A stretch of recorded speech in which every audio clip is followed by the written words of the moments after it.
Guys, forget everything you know about Europa Universalis V because a new dev diary dropped for it where we explain the government reforms and a few other things, but that's not the main focus on this video. Alongside the dev diary, they dropped a map with the provinces. However, they unwillingly also linked the political map at the same time, because I downloaded this map and check it out. If you look closely at it, you actually see the limits of the map itself. You see the borders. So the fact that we have the map of the Balkans and the Middle East, as well as the map of Asia, we have parts of China, which was linked by Johan himself in the comments. We can piece together what year this game actually is going to start in, because we have the actual political map. That is a freaking massive deal, man. We have the first confirmed political map of Europa Universalis IV. And I was wrong. It's not 1356. But I was right that it is in the 1300s, which was my main premises, right? I did say that it's sometime in the 1300s. There's a few likely suspects. That being said, it is before 1356. I've also gone through the comments. A lot of people saying that it might be 1337. It's possible that is the actual start of the 100 Years' War between the French and the English. So it is a significant date in history. Plus, the date itself aligns with the Indian map. I'm going to be drawing the borders of each individual country, and I'm going to be analyzing this in depth. But first, let's go back to the dev diary, because there's really a lot to unpack here. So on the 20th of March, they released the 4th dev diary for Europa Universalis V, and I'm going to call it that because even Johan in this dev diary almost called it that. And just, you'll see once we go through this thing that it's very obvious. If you didn't believe it's EU5 up until now, this is going to make you 100% trust that it is EU5. Also, guys, don't forget, leave your comments in the comment section of this video what you want to see done with EU5, what you want to see changed, and most importantly, this is my direct question to you guys: what features from EU4 you want to see ported to EU5 from the launch date of the game? That is a very important question, because I have a video I'm working on. I've already collected over 1,500 comments from the previous EU5 video. I've selected the most liked ones from that comment section, and I've discussed them in the video itself. But more importantly, this question: what features from EU4 you want to see in EU5 at the start of the game? So that means when it gets launched, I'm going to ask that to Paradox directly. And I want to show them from my comment section in this video what people want, right? Because obviously, we're realistic people here, and we know that they're not going to have all the EU4 features in EU5. I would love to see that happen, but it's not going to happen. We do want to see what features they should have, such as like the custom nations ability to create custom nations in the new world, all that stuff. Let me know in the comments.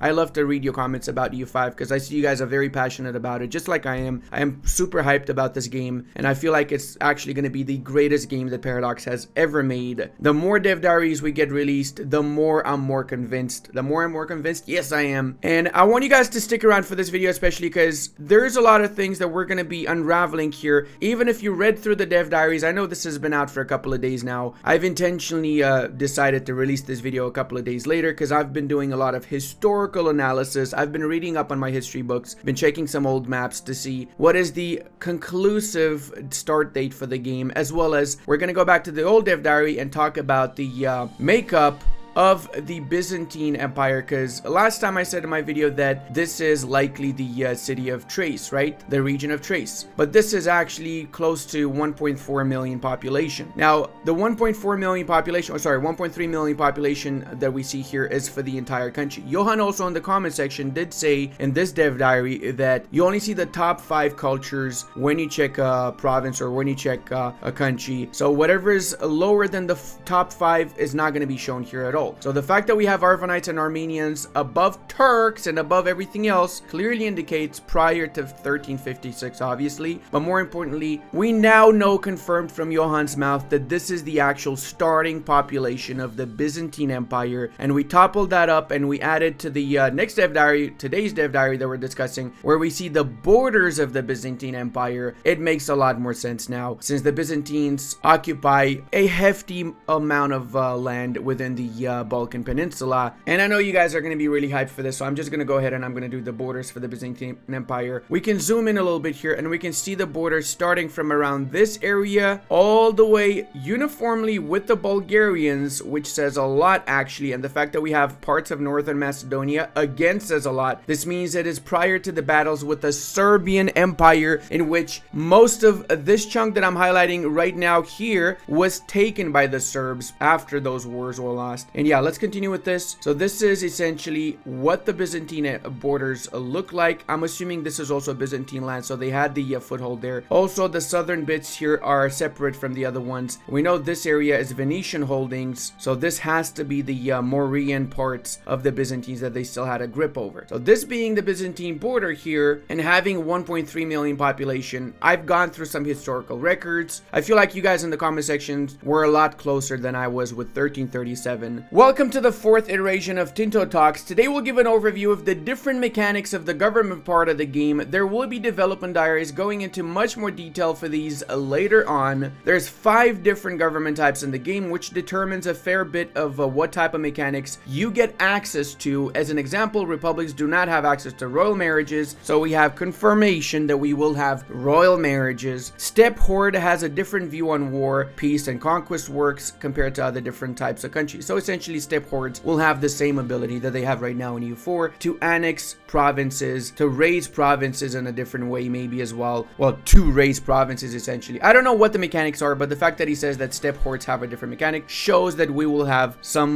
different way of playing the game as the Hordes. I do hope that the Hordes also get some debuffs, because as it stands in EU4, Hordes are insanely overpowered. The 5 different types of government reforms are monarchy, republic, theocracy, steppe, horde, and tribe. Identical to how it is in EU4 is right now, which is good, and the types of legitimacy is the same as well. We have legitimacy for monarchy, republican tradition for republics, devotion for theocracies, horde unity, and tribal cohesion. Quite literally the exact same as EU4. Now we also have this image here, and it says an illustration from our game. What does that mean? Well, let's see what Johan has to say about this particular thing in the comment section. And I want you guys to take a really good look at this, because this will probably remind you of a certain game that starts with C and ends with Crusader Kings 3. Somebody asks, that's quite an elaborate illustration, like something out of CK3. Is it used in game as background for an event or a menu? And he says it's one of the possible backgrounds for a menu. So what does that mean? It means that I just realized that you guys don't see the whole thing. There you go. Now you can see it. It means that this image here will be your entire background when you click a menu. So that means we'll likely see something like we have in CK3 when you click, for example, the court, or when you click editing your character's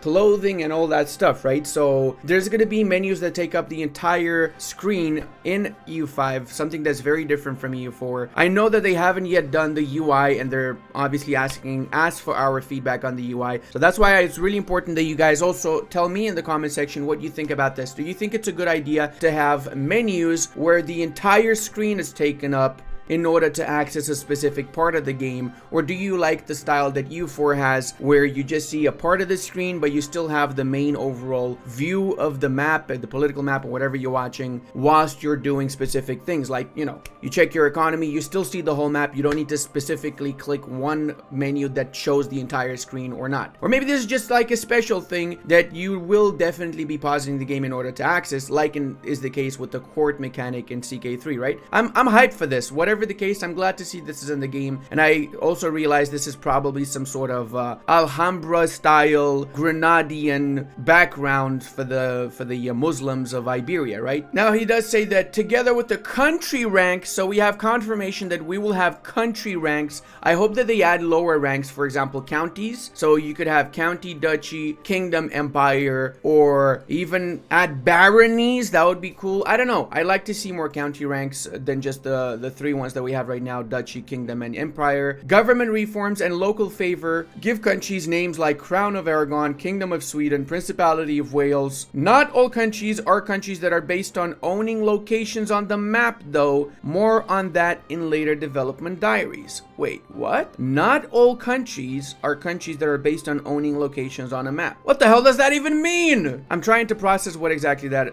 he's trying to say by that. Is it something of the sorts like the Holy Roman Empire is gonna be a country from the start, right? But you're not gonna see the name on the map, and it's just going to be like a title, because then it's very similar to CK3 where you have the title of King of France or whatever, right? Or Kingdom of France or whatever. That would be nice, because then you can actually better understand and better illustrate how the Crown of Burgundy worked, because everybody knows Burgundy was not actually a proper country. It was the holdings of the Duke of Burgundy, and he had holdings both in France and in the HRE. So that's why he had Burgundian crown lands in the County of Burgundy and the Duchy of Burgundy, alongside the various holdings in the Netherlands and so on, right, as we call it today, the lowlands, whatever the case. This would mean that technically you could have a country that belongs to, say, the HRE and belongs to France, but it's its own different entity, and maybe you could break away and actually become an independent country that is recognized by both nations. In fact, this opens up a big can of worms, because it's possible that in EU5 we might have a system in which recognizing a country is a thing. So you could say build your own kingdom and have the lands, own them directly, but not be recognized by other nations, and that could influence the diplomatics of it. So for example, other nations would not be trading with you because they don't recognize you as a nation. Other nations would not respect your border integrity because they don't recognize you as a nation, or something of the sort. Maybe I'm going a little bit too far out of the spectrum here, and maybe I'm just being a little bit too hopeful, but I would freaking love to see that better illustrated in EU5. And I do think that they have the engine to do it. I do think they have the potential to do it and the mindset to do it. So super hyped to see what they mean by that. And yes, I know I went on a rant about this just from a single sentence here, that not all countries are countries based on owning locations on the map. That's just a little bit of a food for thought, I guess, right? Each country has a ruler, or they may be in a regency if there are no possible adult heirs. So literally the same like EU4, we do have ruler, regency, heirs. Doesn't mention that there's consorts, but I am gonna assume that we have consorts. So at least we know now a lot of the things that we have already in EU4 are going to be in EU5 from the very beginning. One of the most defining parts of the government of a country in Project Caesar is the estate mechanic. So we have estates in EU5 from the get-go. Awesome. This has been one of the core parts of the game, with full connection between the population and the estates. Keeping the estates satisfied while keeping their power low is an important part of the gameplay loop. In this game, the estates are also active entities and will do things on their own if they get enough power. Oh my god. Oh my freaking god.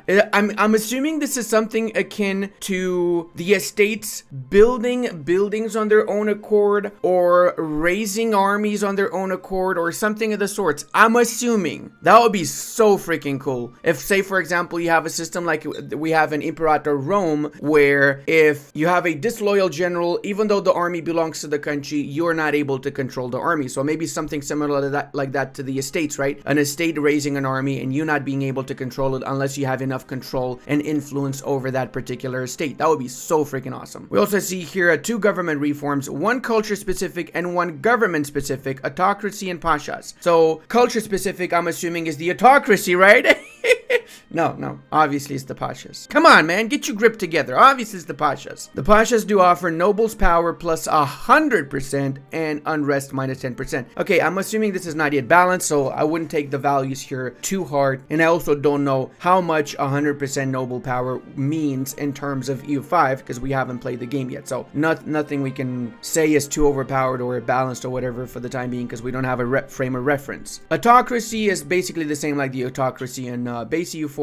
Monthly progress to aristocracy and crown power plus 10%. Crown power, I'm assuming, means that the power that the crown, the king, you will have is going to have to be balanced with the power of the estates, most likely, right? And then monthly progress to aristocracy plus 0.10. That means that we will have some type of moving slider between aristocracy or whatever the hell the other one is, right? As time passes, different government reforms and reform slots will be available. They can also be based on tag, culture, or religion. So language of pleading, court language, common language. The fact that this says reform slots will be available tells me that it's not the same like in EU4, where you have a reform that you unlock every once in a while once you have the reform progress for it, right? That's not the case here. Reform slots means that you will be able to have a limited amount of reforms at the same time based on the available slots. So that I'm assuming means that you will have a lot of reforms on the table, but you will be able to choose which reforms you can use, kind of like the national ideas. So I'm assuming that reforms, government reforms, is going to be similar to how idea groups work in EU4.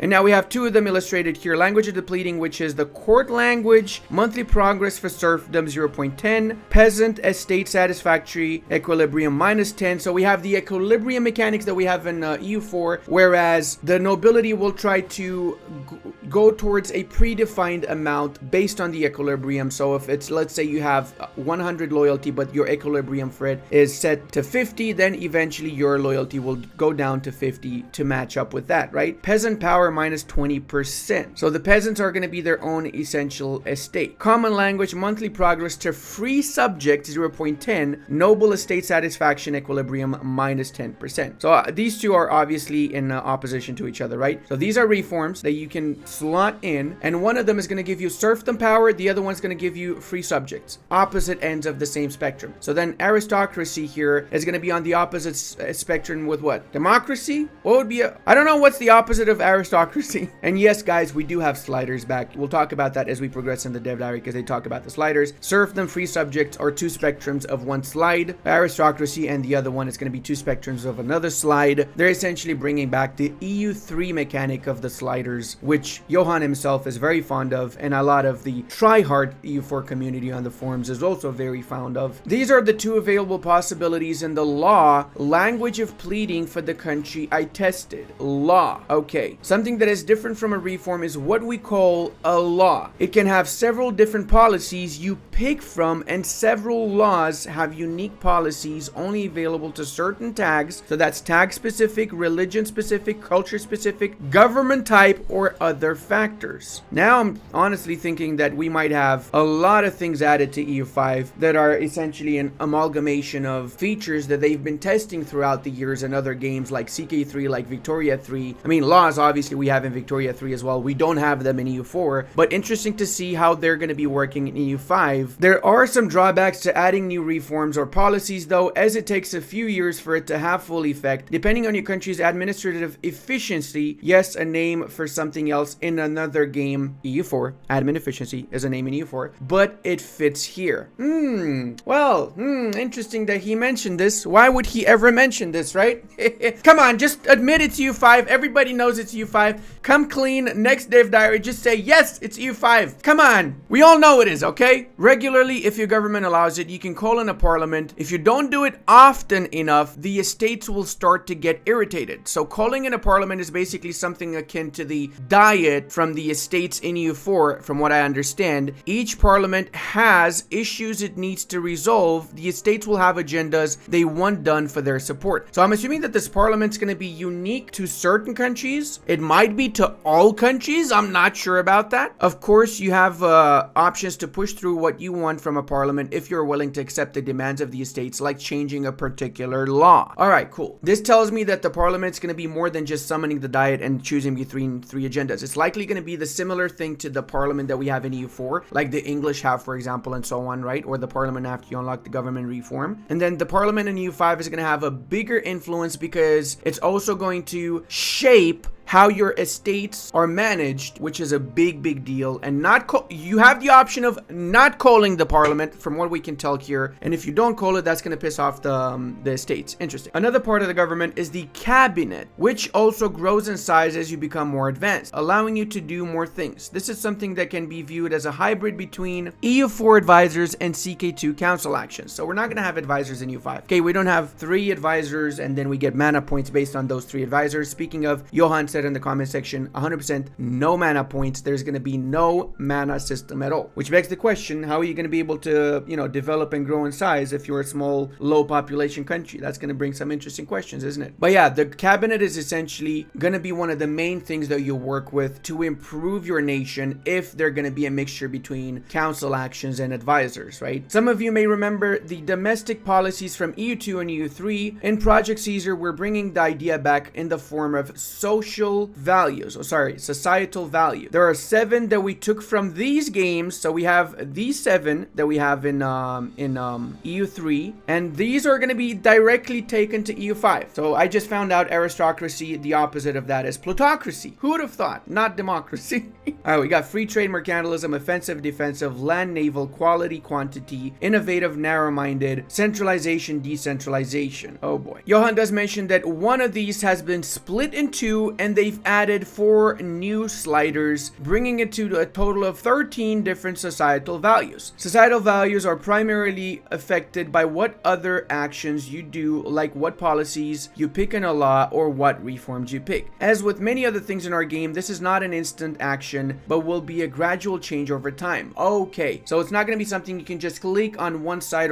or another side of the ledger here, and then you bring it towards decentralization or centralization more. So it's going to be different, as in events is going to influence this. I'm getting the vibe that this has a lot of Mayo and taxes influence, like a lot of Mayo and taxes influence. That means the game is going to be insanely hardcore if it's going to be like that. It's not going to be very open to beginners, or it's going to take probably more than 1,400 hours to learn the tutorial, if you know what I mean. I don't know. Maybe I'm just overthinking it, but I do feel like we need more of a clarification when it comes to the sliders and what exactly they do before we make up our mind on it, right? At least I need to, because the way that sliders worked in EU2 and EU3, you got flat amounts of bonuses for going left or right, and you got debuffs, right? So for example, you got technology reduction, cost reduction, that is if you went for one side, but then you got some tax debuff or whatever. I don't remember exactly now, but yeah. And if it was in the middle, you had no bonuses. So that was that as well, right? You could take the middle path. This could be a great idea depending on how easily you can switch between left and right side and how often you can do it. But that implies that we do need a way of switching it manually, not just via events, right? That's pretty much everything from the dev diary itself. We have some things that Johan has answered, some questions, and we're going to go through them because these are very important. Now, Grzegorz Brzezikiewicz over here says, nice font, please make it scalable. I'll pay $10 extra. And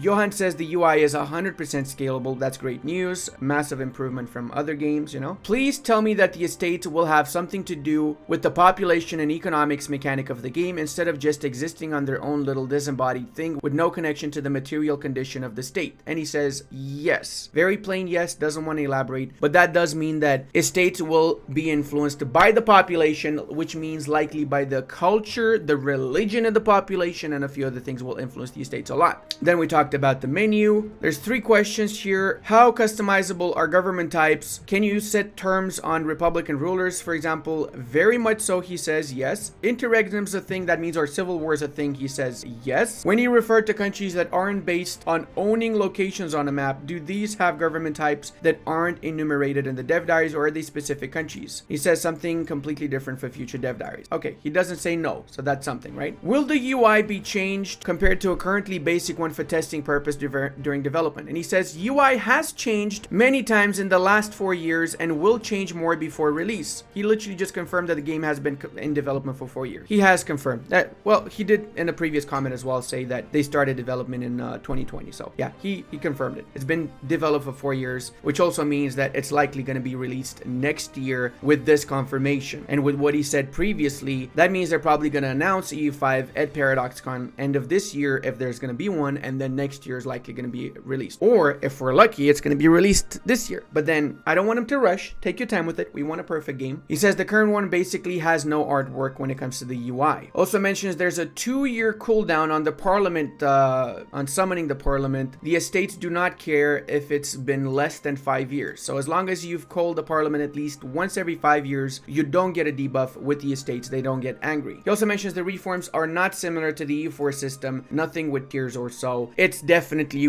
very similar to the idea groups though, if there's slots to put these reforms in, right? Economic overview is a few weeks away, so that's pretty cool to see. Will we have a similar core province mechanic as it is in EU4, or is it going to be like in EU3, the way that you cored provinces? And he says neither. So coring province is different, completely different. It's not going to be mana points to core province. It's not going to be the EU3 system. That makes me really curious. What is going to be the system? Because if it's something where it takes a long time to core a province, then expansion is not going to be one of the main features of EU5. That's for sure. He also says the seat system of EU4 Parliament is shit. It did not age well. Yes, I agree actually with you, Johan, on that. that. And then somebody commented and he says this, so he agrees with this. Parliaments are meant to represent every kind of assembly of a state, I think. Those were virtually universal in Europe at the time. In the German principalities, they had I'm not going to even try to pronounce that, the Reichstag, etc. So he says this. So that's what we need to go on when thinking about the estate system. Interesting with the parliaments as well. There will be mission trees. It says, will EU4 type mission trees make an appearance in Caesar? And he says no, but he does say there will likely be another type and style of mission tree. So we will see some type of mission tree. I'm assuming it's going to be focus trees. Here's something that I was thinking of for a while back, that we're getting the HOI4 focus tree in EU5 would make it so that it affects the world of EU5 a lot more, right? And I genuinely would like to see a ticking focus tree for EU5 where every month or every year or whatever you could go towards a specific goal, and once you reach it you get a bonus flat or whatever it is, right? Going back to the previous comments from the previous dev diaries that Johan answered to, we also have confirmation that the numbers on this particular map are the actual population numbers for the countries. Johan confirms it's shown as per continuous landmass as well as per country. So the 88 million we saw in Hainan is actually 88 million within the Yuan dynasty, because we do start in the Yuan dynasty time frame, right? He also mentions that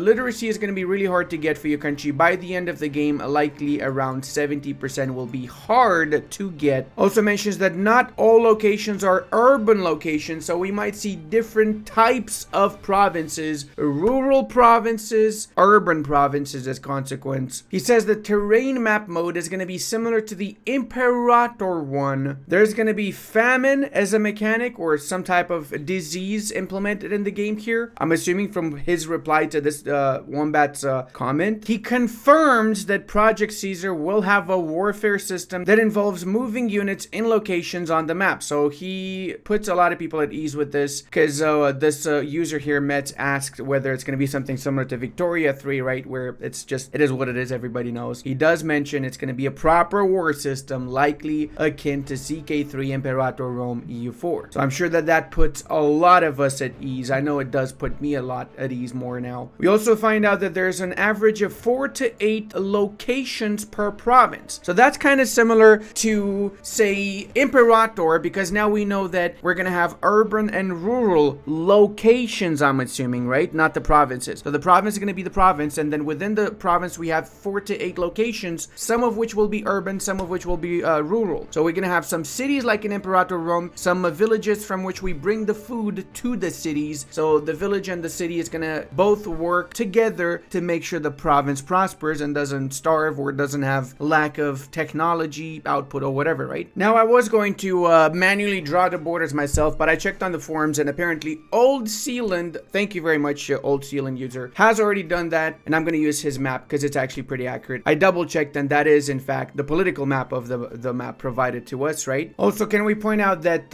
weird Bailick names are the historical names of these Bailics? That is in fact exactly how they call themselves. We're the weird Bailick name people. A lot of people are pointing out to the fact that 1337 is the most likely start date for EU5, since the Delhi Sultanate has these particular borders around that period. Well, technically they lost the Bengali areas a little bit later than 1337. I'm not 100% sure, but it might have been 1339, maybe 1340 when they lost these areas. So I don't know, man. It's weird. I really don't know. Makes no sense to me, actually. Also, very, very weird stuff is the fact that the Byzantines still are holding on to this city, right? Because in 1337, the siege of Nicomedia saw the Ottomans take over Nicomedia. So the Byzantines owning this province tells me that it's not yet 1337. Or maybe it is 1337, but it's a few days before the conquest of Nicomedia, or maybe a few months before the conquest of Nicomedia. Who knows, right? The fact that they still own this tells me the start date is going to be prior to 1337, because after 1337, Nicomedia never again saw Byzantine control. It was and has been since under control of the Ottoman Empire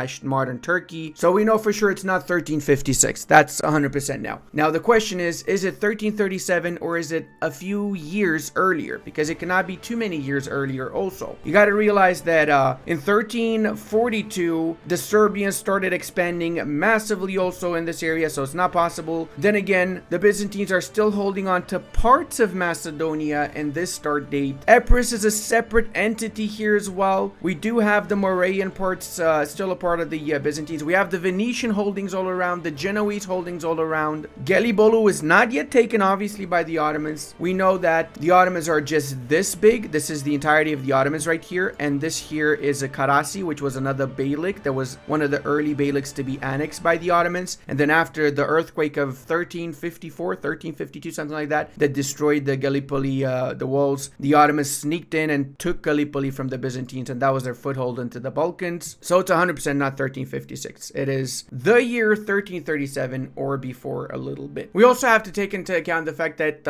obviously Johann wants the year that the game starts in to be a very significant year in history, right? So that's why obviously 1337 is the logical option here. Since it's the fall of Nicomedia, it's the start of the 100 Years' War, it's the amount of hours you're going to need to finish the EU5 tutorial, considering all the stuff that we've read so far. So yeah, I really hope you guys enjoyed this video. I'm super hyped for next week's dev diary for EU5, because I know there's going to be some really juicy stuff in there considering what we're going to be talking about. And I hope you guys enjoyed this political map. I'm going to leave a link to the forum threads, even the map provided by Old Sealand in his forum thread, and the dev diaries himself. So make sure to check him out, leave a few comments, tell him what you want to see in EU5, of course. And if you enjoyed the video, check out this video up next. And I want to give a massive thank you to all of my patrons, channel members, and Twitch subscribers. I would not be able to do this without all your support.